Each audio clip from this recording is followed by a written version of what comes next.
We know that the UNFCCC is underfunded, and last month Simon Steele, the UN climate chief, made this appeal for much more funding, saying they need 150 million over the next 2 years to plug the deficit. Hi, I'm Sarah Forster, news editor here at The National, and welcome to this week's edition of A Closer Look. This week we are talking about climate change. Now, throughout the year, in the lead up to COP, there are regional events held around the world.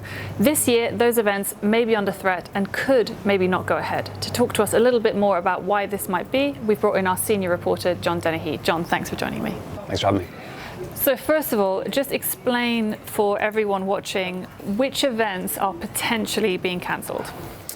So what's happened is that the UNFCCC, which is the UN climate change body, has published its report for the last 3 months of 2023, and in there there's a couple of lines that's saying that these 4 regional climate weeks are not going to be staged this year due to a lack of funding. Now, I guess why is that important? I think last year we saw 4 regional climate meetings across the globe, and they're very important, I think, for 2 reasons. One is that their aim really is to try and drive momentum ahead of the COP climate summit at the end of the year. But also, secondly, and possibly more importantly, they give a voice to people on the front lines of the climate crisis, particularly those most vulnerable. It's a chance for people who wouldn't normally get to attend a COP to actually go to something and try and get their message across. Particularly people who maybe can't afford to go to a COP because it's obviously too expensive.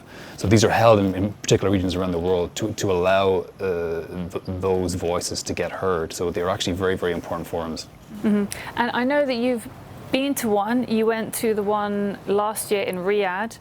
You've also been to COPs, so you can kind of directly compare the difference between what happens at one of these regional climate weeks and then what happens at the actual COP event. Tell me the difference between the 2. Yeah, so I went to the one in Riyadh last year, which was held just a few months before COP, and it was actually really interesting because it's a smaller event to COP. So we were both at COP, and it was so huge and so vast. It was very difficult to get a sense of what was happening. There's so many things, and the negotiations were one thing, but then there was all sorts of other events. The Riyadh event was much more focused and much more accessible, and there was so many interesting things happening. For example, there was a presentation about how these heat-tolerant crops are bringing a lot of hope to farmers in Morocco. There was also a really interesting paper by a Saudi university about what a 3-degree temperature rise would look like for the country. So a lot of interesting people, interesting voices that are involved in the climate change world and the climate crisis. Compared to COP, people might attend one of these events that may not necessarily be able to go to a COP, because they're held in just one part of the world, and it's very difficult to get to. So from that point of view, they're really important. Last year we also had one in Africa. It was also very, very important, particularly because it was the Nairobi Declaration was outlined there, and that kind of what that did was that set up the African position leading into COP28. So they were able to approach the negotiations from a much more focused, a much more direct way. And then that helped, of course, during the negotiations. The more preparation you can have done when you arrive on day 1 of COP, the better. To compare the 2, you really get a sense of the climate emergency at these regional events, whereas at COP you can kind of be a bit overwhelmed. So these events basically set the stage for the nations around the world before going into the main event, which is COP. So last year you said the sort of MENA region one was held in Riyadh. Where were the others held?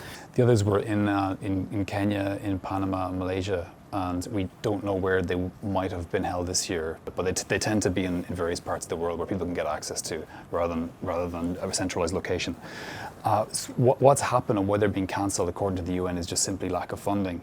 And we know that the UNFCCC is underfunded, and last month Simon Steele, the UN climate chief, made this appeal for much more funding, saying they need 150 million over the next 2 years to plug the deficit.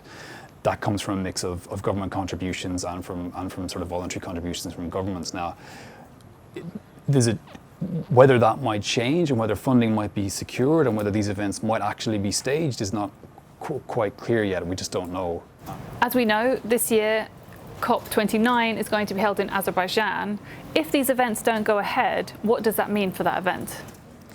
COPs are critical events, and a lot of top serious negotiations will happen nonetheless, despite these not happening. But at the same time, the regional events are really crucial in terms of building momentum towards COP. Tens of thousands of people attended the regional events last year. A lot of key things were decided and a lot of positions were taken by different people in the negotiation process that then informed their kind of stance at COP. So it's really important for the negotiations to do that. It's also really important for those vulnerable communities we don't hear from to get their voice across, because very often they can't afford to travel to COP. But they can afford to travel to these kind of regional places. So if they don't happen this year, I think it's unfortunate in the sense that people who should have a voice won't have one. So if I were to ask you, what next? What happens next? I mean, the real answer is we just don't know what's next. But as one of the experts we spoke to in the paper for the article, she essentially said, if the most vulnerable are not at the table, then the climate talks are not fit for purpose. Well, that's it for this week's episode of A Closer Look, brought to you from right here inside the National's newsroom. Remember, if you'd like to watch any of our previous episodes, you can find them all on our YouTube channel.